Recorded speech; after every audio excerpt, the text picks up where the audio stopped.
There's a number that's been whispering in your ear since you were young, a number your parents repeated, a number your teachers mentioned, a number society carved into your future like it was written in stone. 65. The retirement age. The finish line. The moment when, supposedly, life finally begins. But what if I told you this number wasn't chosen for you? What if it was never about rewarding you for a lifetime of work? What if I told you it was designed so most people would never reach it? The year is 1881. Germany. The Iron Chancellor, Otto von Bismarck, has a problem. Young Marxists are rising up. Workers are angry. Revolution is brewing in the streets. Bismarck needs to do something radical to keep the peace. So he makes an offer that sounds too good to be true. Anyone over 70 years old can retire, and the government will pay you. Wait, 70? When most people died before they hit 50? Exactly. This wasn't generosity. This was genius political maneuvering. Bismarck knew most workers would die with their boots on, never collecting a single pfennig. The program cost almost nothing but earned him enormous political capital. But here's where it gets interesting.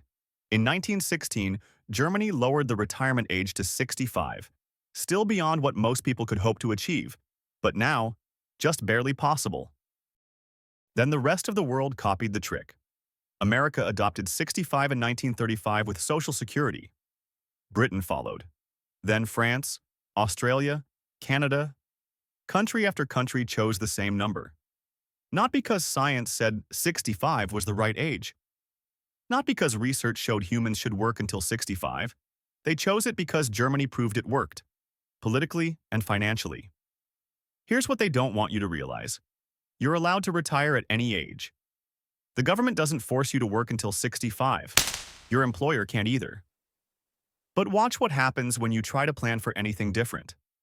Every retirement calculator assumes 65. Every financial advisor builds their projections around 65. Every "how much do you need to retire" article starts with 65. Pensions vest at 65. Healthcare starts at 65. Social Security full benefits at 67. 401k withdrawals penalized before 59 and a half.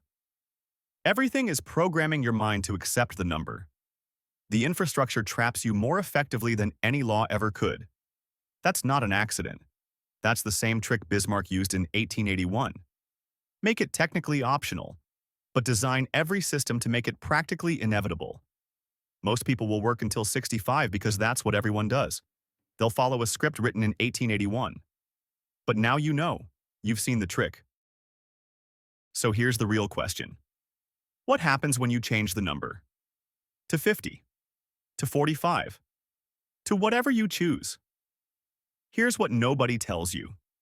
The difference between retiring at 65 and retiring at 55 isn't an impossible dream. It's a savings rate. It's a return percentage. It's choices you can actually model. And here's the shock. Your retirement timeline is fragile. It moves fast when those variables move. Save 25% instead of 10%.